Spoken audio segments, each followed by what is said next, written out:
Candidates of several local races to talk about the most important issues here in Southwest Florida. These are casual conversations, and to get to know the candidates a bit better, we start by asking, what's in your cup? So this morning we are featuring part of an interview between Fox 4 reporter Rob Manch and Republican congressional candidate Dane Eagle. So the first question we've been asking each of the candidates is, what's in your cup? Kind of a coffee house style interview. So it's been 11:30 this morning. What kind of drink do you like to have this time of the day? I've had my fill of coffee this morning, but here's my lunch. It's a peanut butter protein smoothie from Tropical Smoothie Cafe. Campaigns are notorious for fast food, which obviously we try to avoid as best as possible. So a smoothie is a good alternative. So got a week to go. Just got to stay healthy as best as possible. Sure, that's like got to be the easiest thing to have on the campaign trail. Just grab and go. Yeah, exactly. That's what it is, unfortunately. But this will work. Well, and you mentioned that you came to office during or just following the Great Recession. Well, we're now in another bit of an economic crisis as a country. And as the last question I've been asking to each of the candidates, I really asked them to talk about what's going on in the country right now with with mass unemployment, social unrest, and obviously the COVID-19 pandemic. How do you feel like your role in Congress and Congress as a whole can work together to try to address some of the major problems our country's facing?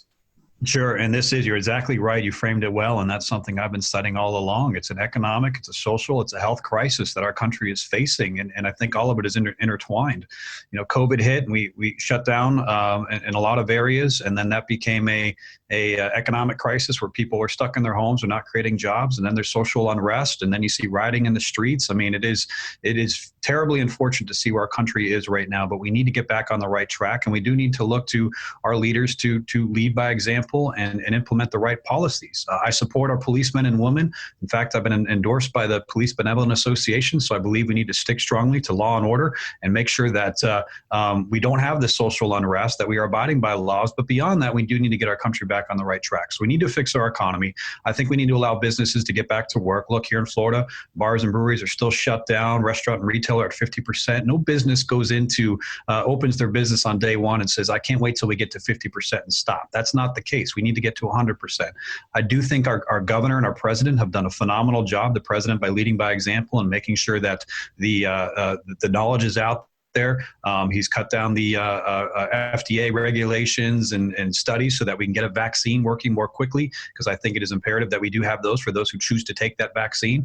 And I think our governor's done a great job by at least allowing, he's finding that strong balance between life and liberty. We need to have the ability and the freedom to go out and do our own thing and create jobs, like I said, and stir our economy. But also there is a virus, and the governor's tried to balance that. So I think he's done a great job with that. But we need to get back to opening first and foremost. And Congress is certainly going to be at the forefront of paving that way. Now you can